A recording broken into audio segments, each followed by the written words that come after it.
اعوذ باللہ من الشیطان الرجیم بسم اللہ الرحمن الرحیم رب اشرح لی صدری ویسر لی امری واحلل عقدۃ من لسانی یفقہوا قولی۔ معزز خواتین و حضرات، السلام علیکم ورحمۃ اللہ وبرکاتہ۔ آپ کا میزبان عمر برلاس پروگرام انوار سحر کے ساتھ ایک دفعہ پھر حاضر خدمت۔ اور ناظرین، میں امید کرتا ہوں کہ آپ صحت اور ایمان کی بہترین حالتوں میں ہوں گے اور ماہ رمضان کی برکتوں کو، فضیلتوں کو، رحمتوں کو اپنے دامن میں خوب سمیٹ رہے ہوں گے۔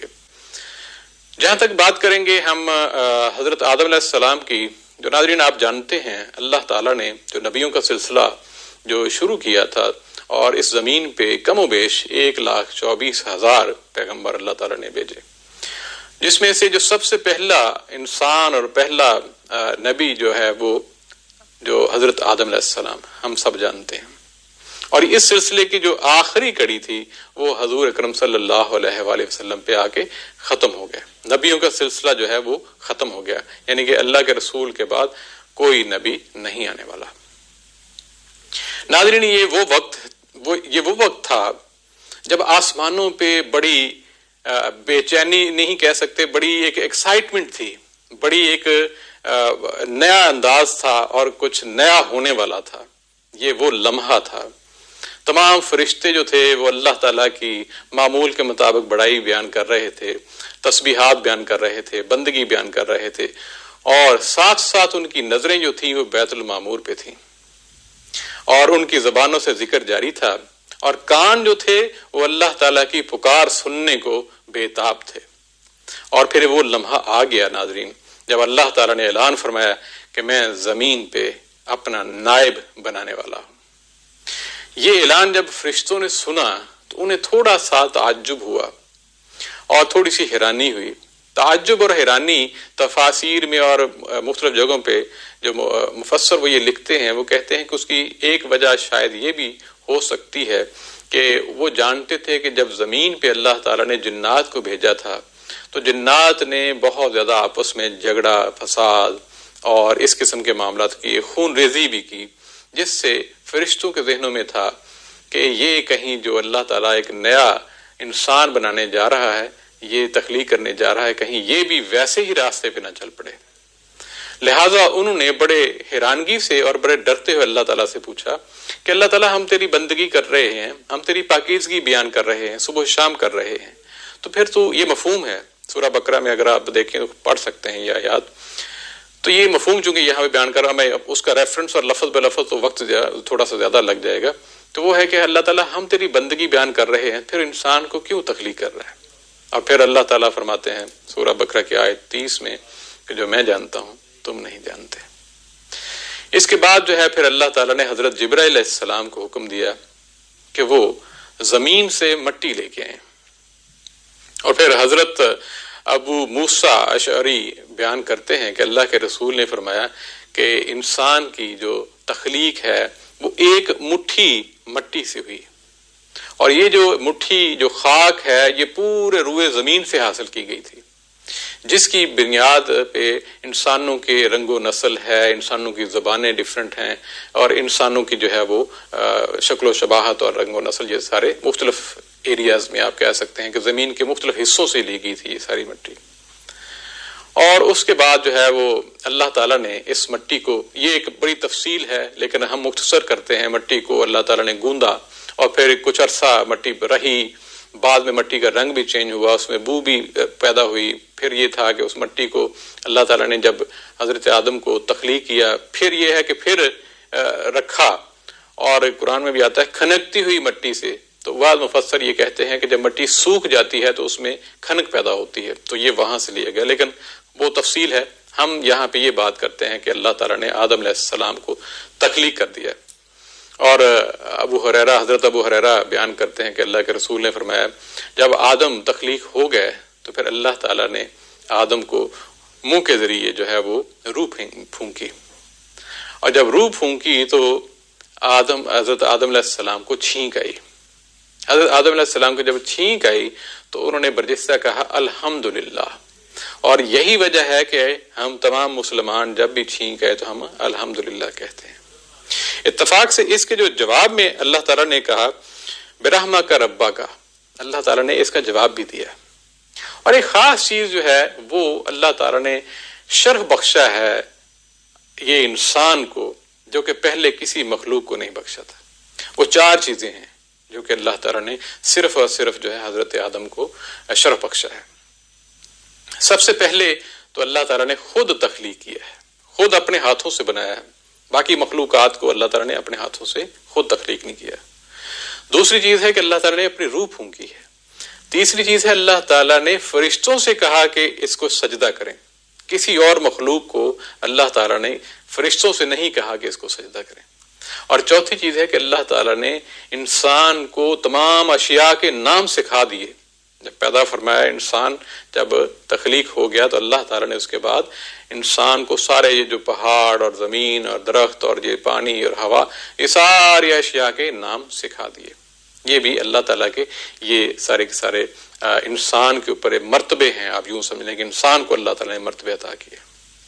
اب یہ ہے کہ اللہ تعالیٰ نے یہ ساری چیزیں، انسان تخلیق ہو گیا تو پھر اللہ تعالیٰ نے فرشتوں سے کہا، یہ ساری جو اشیاء تھیں یہ فرشتوں کے سامنے رکھیں اور کہا کہ ان کے نام بتاؤ. اب فرشتے جو تھے ان کو نام نہیں آتے تھے. انہوں نے کہا کہ اللہ تعالیٰ ہم نہیں جانتے.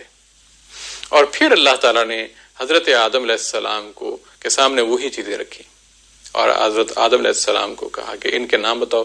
تو حضرت آدم علیہ السلام نے وہ سارے کے سارے نام بتا دیے. اور پھر اللہ تعالیٰ نے فرمایا فرشتوں کو کہ میں نہیں کہتا تھا کہ یہ جانتے ہیں، اور میں وہ ساری پوشیدہ چیزوں کو بھی جانتا ہوں جو تم نہیں جانتے، جو تمہارے دلوں میں بھی ہے میں وہ بھی جانتا ہوں. یہ میں مفہوم بیان کر رہا ہوں.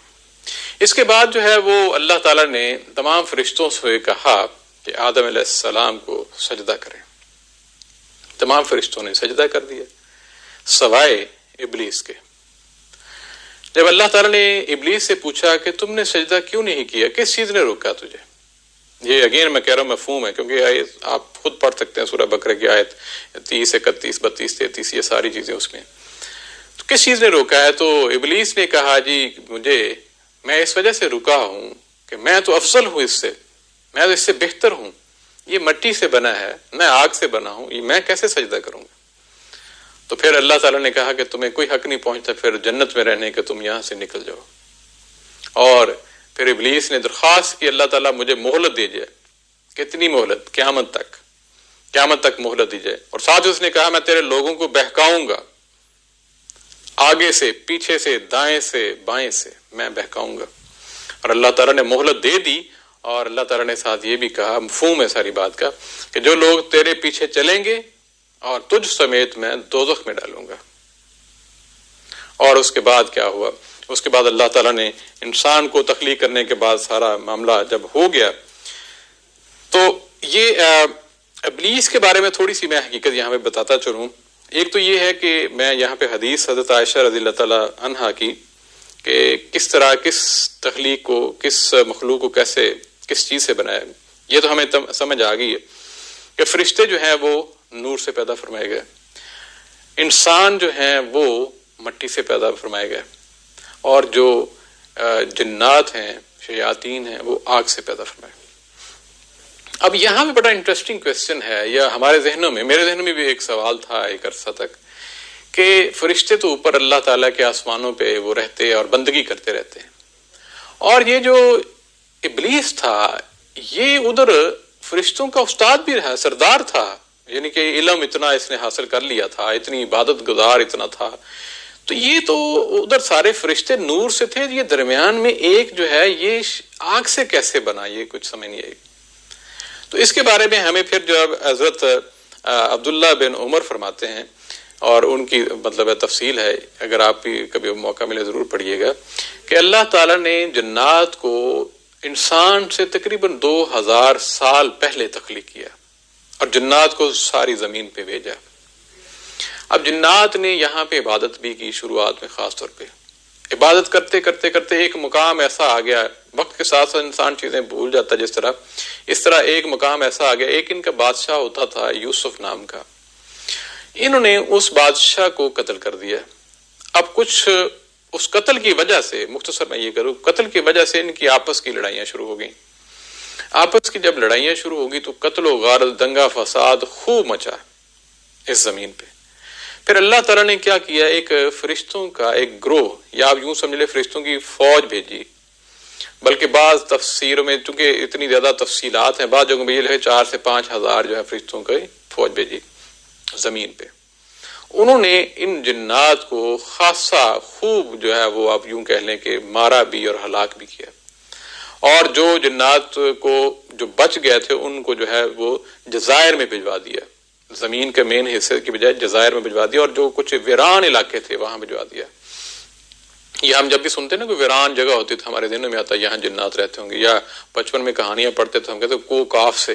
تو ایسی ایسی چیزیں جو بالکل ویرانہ جنگلات، آپ یوں کہہ لیں کوئی ایسی جگہیں جزائر جس طرح ہیں، تو یہ لکھا ہوا ہے ساری چیزیں کہ جنات کو وہاں بھجوا دیا. اور ان کی جو اولادیں تھیں ان کو بھی مار دیا کہ یہ مسائل پیدا کرنے والے ہیں. وہاں پہ ایک بچہ تھا. اب اللہ کی حکمت ہے، ہمیں مطلب ساری چیزوں کا ہمیں حکمت نہیں، ہمیں پتہ نہیں، ساری چیزوں کا سارا علم نہیں. اس بچے کو جو ہے فرشتے جو ہے وہ اللہ تعالیٰ کے ہاں لے گئے، آسمانوں پہ لے گئے، اور اس بچے کو فرشتوں کے ساتھ ہی رکھا گیا، اور اس کے ساتھ ہی تعلیم اور اس کے ساتھ ہی جو ہے وہ بندگی کا سارا معاملہ کیا گیا. تو اس بچے نے بہت جلد جو ہے وہ علوم حاصل کر لیے، اور بہت جلد جو ہے وہ ساری کی ساری جو ہے بندگی اور اللہ تعالیٰ کے ذکر اذکار میں سب سے زیادہ مشغول نظر آیا، اور وہ بڑا ہو کے وہ ابلیس بنا. اس کے پہلا جو نام تھا وہ عزازیل تھا. بعض جگہوں پہ یہ بھی لکھا ہوا ہے کہ جب تک وہ فرشتوں کا سردار رہا، یعنی کہ وہ لفظ بھی آتا ہے کہ معلم رہا، معلم الملکوت، وہ رہا تو اس کا نام عزازیل تھا. لیکن جیسے ہی اس نے انکار کیا اور وہ پھر وہ کیا ذلیل مطلب ہو گیا جب، تو پھر ابلیس جو ہے اس کا نام بن گیا. یہ اس سے اندازہ ہمیں یہ ہوتا ہے کہ جو ابلیس ہے وہ فرشتوں کے درمیان کیسے پہنچا. یہاں یہ ایک سوال ہمارا کلیئر ہو گیا کہ وہ آگ سے بنا ہے، وہ نور سے ہے، تو یہ اکٹھے کیسے ہوئے؟ تو اس طرح یہ اکٹھے ہوئے. اب حضرت آدم علیہ السلام کی طرف آتے ہیں. حضرت آدم علیہ السلام کو اللہ تعالیٰ نے بھجوا دیا جنت میں، اور وہ دن تھا جمعے کا. جمعے کا دن تھا جنت میں. اللہ تعالیٰ نے فرمایا آدم جہاں پہ جانا چاہو جاؤ، جو کھانا چاہو کھاؤ، لیکن اس درخت کے پاس نہیں جانا. اچھا، یہاں پہ ایک اور اس سے پہلے ایک اور معاملہ ہوا. حضرت آدم علیہ السلام جنت میں گئے، جنت کو دیکھا، لیکن یہ بھی ایک انسان کی شاید سرشت میں تھا کہ وہ اداس نظر آئے. جنت دیکھتے تھے، پھرتے تھے سارا دن، جنت کے میوے بھی کھاتے تھے، جنت کے سارے مناظر دیکھتے تھے، لطف اندوز ہوتے تھے، لیکن طبیعت میں ایک اداسی بھی تھی. اور اللہ تعالیٰ کو بہتر علم ہو سکتا ہے ساری چیزوں کا. تو پھر اللہ تعالیٰ نے حضرت حوا کو پیدا کیا، اور کہاں سے کیسے؟ حضرت آدم علیہ السلام کی بائیں سائڈ والی جو چھوٹی پسلی ہے وہاں سے حضرت حوا کو پیدا کیا. اور وہ اس وقت جو ہے پہلے حضرت آدم علیہ السلام کو نیند آئی. جب نیند کے دوران جو ہے حضرت حوا پیدا ہوئی تو پھر آپ بیدار ہوئے، تو دیکھا تو حضرت حوا، تو آپ خوش ہوئے. اور اس کے بعد پھر حضرت حوا اور حضرت آدم علیہ السلام وہ جنت میں پھرتے رہے اور انجوائے کرتے رہے. اب یوں دوسرے لفظوں میں، ہمارے لفظوں میں کہہ لیں. لیکن شیطان کو کلک تھا کہ یہ جو انسان پیدا ہوا ہے میں نے اس کو بہکانا ہے. جس طرح ہوتا ہے نا بدلہ لینے والی بات، یہ بھی کہیں نہ کہیں لفظ یہ بھی لکھے ہوئے ہیں. لہٰذا اس نے، اچھا یہاں پہ وہی بات جو پہلے میں کر رہا تھا کہ اللہ تعالیٰ نے کہا کہ یہ ساری جنت آپ کی ہے، آپ اس میں خوب انجوائے کریں، لطف اندوز ہوں اس کی ساری لذات سے، اس کے سارے جو ہے وہ نعمتوں سے. لیکن وہ درخت جو ہے نا اس کی طرف نہیں جانا، اس کے پھل نہیں کھانا. اب شیطان کو سوجا جناب، اس نے کیا کیا؟ اب اس نے ورگلانا شروع کر دیا.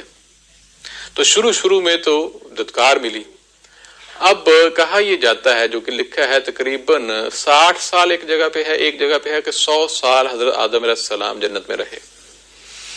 تو شیطان نے تقریباً یہ عرصہ سارا جو تھا وہ حضرت حوا کے اوپر جو ہے وہ رخ کیا، اور حضرت حوا کو یہ ورگلانا شروع کر دیا اور وسوسے ڈالنے شروع کر دیے کہ یہ اللہ تعالیٰ نے آپ کو اس وجہ سے اس پھل کھانے سے روکا ہوا ہے کہ کہیں آپ فرشتے نہ بن جاؤ. بلکہ ایک اور جگہ پہ لکھا ہوا ہے کہ کہیں آپ ہمیشہ کے لیے نہ زندہ رہو، کہ آپ کو کبھی موت نہ آ جائے، اس وجہ سے روکا ہوا ہے. تو پہلے تو حضرت حوا جو ہے وہ اس چیز کو ٹالتی رہی. پھر لیکن اب اتنا عرصہ متواتر حملے جب ہو رہے ہوں تو انسان کے اندر کمزوریاں ہیں. حضرت حوا نے حضرت آدم علیہ السلام سے تذکرہ کیا، حضرت آدم علیہ السلام نے بھی کہا نہیں، اللہ تعالیٰ نے منع کیا، لیکن جب تذکرہ یہ زیادہ ہونے لگا تو ایک دن پھر حضرت آدم علیہ السلام اور حضرت حوا نے وہ پھل جیسے ہی وہ توڑا، بلکہ بعض جگہوں پہ ہے کہ کھایا بھی نہیں، صرف ابھی منہ تک لے کے گئے ہیں اور چکھا ہی تھا تو آپ کے وہ جنت والے جو ہیں وہ لباس جو ہے وہ اتر گئے، اور اس کے بعد پھر اللہ تعالیٰ نے وہ ان کو جنت سے نکالنے کے لیے حضرت آدم علیہ السلام اور حوا نے بہت زیادہ شرمندگی کا اظہار کیا، اللہ سے التجا کی، گڑ گڑا کے دعائیں بھی مانگی، لیکن اللہ تعالیٰ کا ایک اپنا نظام ہے، تو اللہ تعالیٰ نے فرمایا آپ کو ایک خاص وقت کے لیے جو ہے وہ زمین پہ رہنا ہوگا، لہذا حضرت آدم علیہ السلام اور حضرت حوا کو زمین پہ بھیج دیا گیا۔ جیسا کہ پہلے میں نے بات کی کہ وہ حضرت آدم علیہ السلام سری لنکا کے ایک علاقے میں جا کے، حضرت حوا جو وہ جدہ کے قریب عرفات کے میدان میں اتارا گیا۔ جب حضرت آدم علیہ السلام جو ہے وہ زمین پہ آ گئے، اور اس کے بعد جو آپ کو پتا ہے پھر یہاں پہ کس طرح کا کھانا ہوا کہ وہی گندم جو ہے وہ اگائی گئی، اور ان کو پوری محنت کرنے کے بعد جو ہے وہ روٹی میسر ہوئی، بلکہ یہ گندم کی پکائی اور یہ سارا معاملہ جو ہے یہ شروعات آپ یوں کہہ لیں کہ وہاں سے ہوئی۔ اچھا، یہاں پہ ایک انفارمیشن میں ایک لحاظ سے اور بھی آپ کے علم میں بلکہ ہوگا کہ جب حضرت آدم علیہ السلام جو ہے زمین پہ آئے تھے تو ان کے پاس دو چیزیں تھیں، ایک تو وہ پتے تھے جس سے انہوں نے خود کو بعض جو جسم کے حصوں کو چھپا رکھا تھا، ڈھانپ رکھا تھا، اور دوسری جو چیز ان کے پاس تھی وہ جنت کا پتھر تھا، حجر اسود۔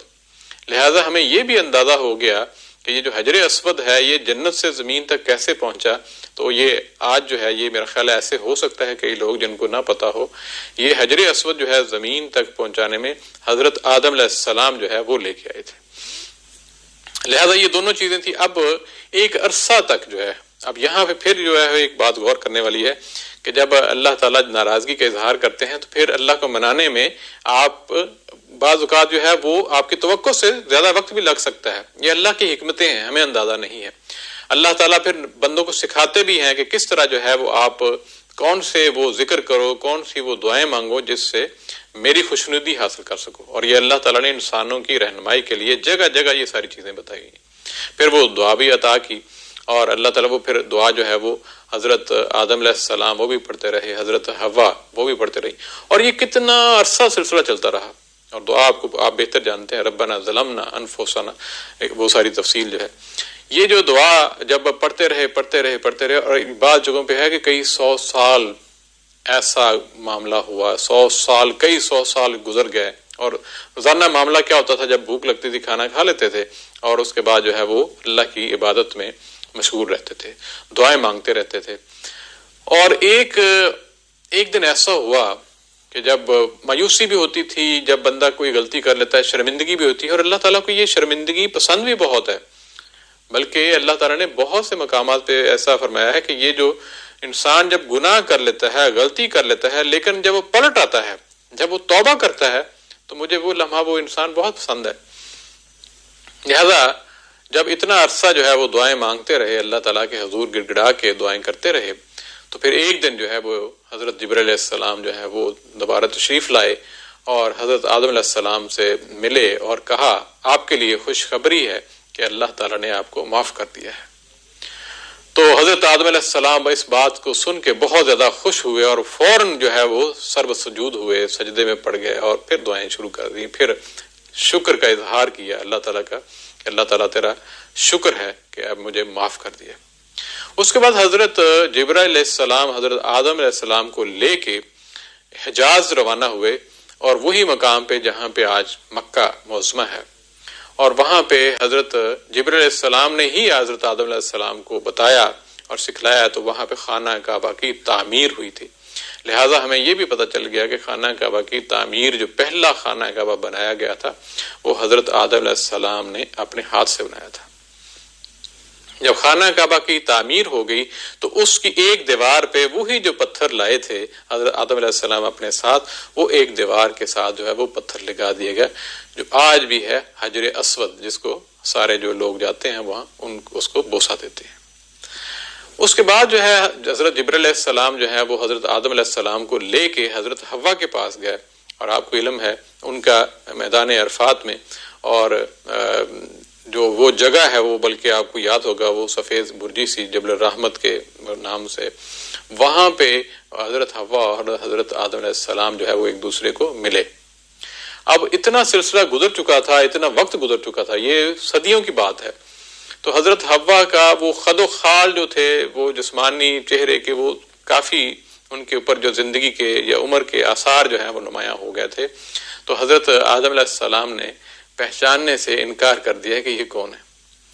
تو پھر حضرت جبرائیل علیہ السلام نے تعارف کروایا، تو پھر ان کا آپس میں اکٹھے دوبارہ ہوئے اور ایک میاں بیوی کی حیثیت بھی ہوئی۔ اس کے بعد حضرت آدم علیہ السلام جو ہے ان کا اولاد پیدا ہوئی۔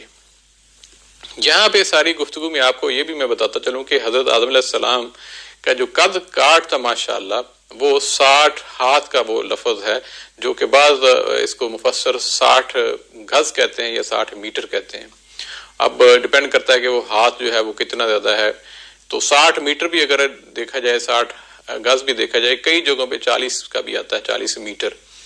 تو ایک لحاظ سے وہ بہت زیادہ، مطلب آج کے انسان کو اگر کمپیریزن کیا جائے حضرت آدم علیہ السلام کے، تو بہت زیادہ فرق آپ کو لگے گا۔ اور کئی مفسر جو ہے وہ چوڑائی کی حضرت آدم علیہ السلام کی، تو وہ جس طرح 60 ہاتھ جو ہے وہ چوڑائی، یعنی کہ 60 میٹر، اور اسی طرح 7 جو ہے وہ میٹر چوڑائی، یہ ماشاءاللہ اتنا بڑا قد کاٹ تھا۔ لہذا حضرت آدم علیہ السلام اور حضرت حوا کی اولاد پیدا شروع ہوگی، اور اس میں جوڑا ہی پیدا ہوتا ہے، ایک لڑکا ہوتا اور ایک لڑکی ہوتی۔ اور پہلا جو لڑکا تھا وہ اس کا نام تھا قابیل، اور جو ساتھ اس کی بہن اس کی پیدا ہوئی وہ اقلیمیہ اس کا نام تھا۔ اور جو اس کے بعد دوبارہ جوڑا جو ہوا اس کا نام تھا حابیل، اور جو اس کی بہن پیدا ہوئی اس کا نام تھا یہودا۔ تو یہ ایک سلسلہ، یہ بھی اللہ تعالیٰ کا نظام ہے کہ آگے نسل چلانے کے لیے۔ اب ہوتا یہ تھا کہ جو پہلا جو پیدا ہوا تھا وہ لڑکا، اور جو بعد میں پیدا ہونے والا جوڑا تھا اس کی جو لڑکی ہوتی تھی وہ ان کی شادی ہو جاتی تھی۔ اور یہ جو پھر حضرت آدم علیہ السلام نے جو پہلا لڑکا تھا قابیل، اس کی شادی جو ہے وہ طے کی یہودا کے ساتھ، اور اسی طرح جو ہے جو دوسرا لڑکا تھا حابیل، اس کی شادی طے کی اقلیمیہ کے ساتھ۔ لہذا اقلیمیہ جو ہے وہ تھوڑی سی زیادہ خوبصورت تھی، یہ کہیں مطلب ہے لکھا ہوا ہے، اور پھر ہے کہ جو یہودا تھی وہ اتنی خوبصورت نہیں تھی۔ لہذا قابیل نے شادی کرنے سے انکار کر دیا۔ اس نے کہا کہ میں شادی کروں گا تو اپنی جو ساتھ پیدا ہونے والی بہن جو ہے اقلیمیہ، میں اس کے ساتھ شادی کروں گا۔ اب یہ ایک معاملہ پیدا ہو گیا، جبکہ حضرت آدم علیہ السلام نے باقاعدہ طور پہ ان کو سمجھایا بجھایا، لیکن اللہ تعالیٰ کے معاملات ہیں جو نسل انسانی کو مختلف چیزیں سکھانا ہوتی ہیں، اور مختلف جو ہے وہ مختلف منظرنامے پیش کیے جاتے ہیں، یہ بھی اللہ تعالیٰ کی حکمت ہے۔ لہٰذا حضرت آدم علیہ السلام نے یہ فیصلہ کیا کہ آپ دونوں جو ہے وہ اپنی اپنی قربانی دو، اور جس کی قربانی جو ہے وہ قبول ہو جائے گی اس کی بات کو مان لیا جائے گا۔ اور اس سے کو صفا وہاں پہ قربانی کے لیے دونوں کو بھیجا گیا۔ لہٰذا دونوں کی قربانی جو ہے، حضرت حابیل جو تھے ان کی قربانی جو ہے وہ رکھی گئی، چونکہ وہ حق پہ تھے کہ وہی جو سلسلہ جس طرح حضرت آدم علیہ السلام نے تجویز کیا تھا کہ پہلا لڑکا اور دوسری جو لڑکی دوسری دفعہ جو پیدا ہونے والی، اس طرح جو دوسرا لڑکا اس کی پہلی لڑکی والے کے ساتھ، تو حابیل تو رائٹ پاتھ پہ تھے، لہٰذا ان کی قربانی قبول ہوگی۔ اب قربانی کا ہوتا تھا، آسمان سے آگ آتی تھی اور وہ قربانی کو لے جاتی تھی۔ اچھا، وہاں پہ ابھی ہوا یہ کہ جو قابیل تھی اس کی قربانی قبول نہ ہوئی۔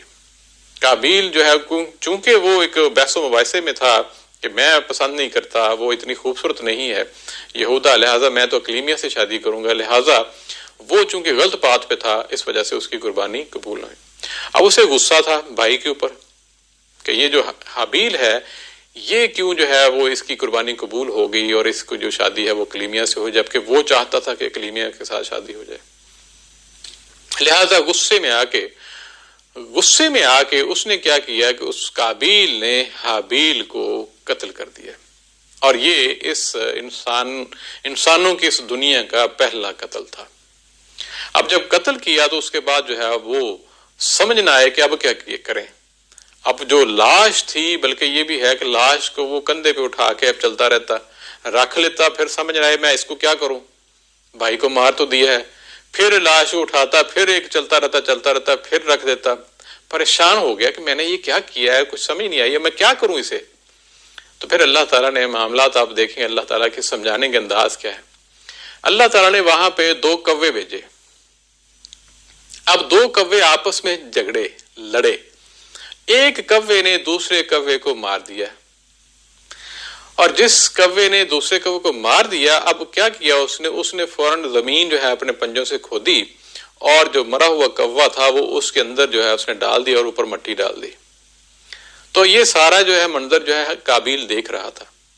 لہذا قابیل نے بھی پھر اس کی سمجھ میں بات آ گئی, اور وہ شرمندگی کا اظہار ہوا کہ یہ معاملہ مجھے نہیں سمجھ آیا, اور پھر اس نے وہ زمین کھودی اور زمین کے اندر جو ہے حابیل کو دفن کر دیا.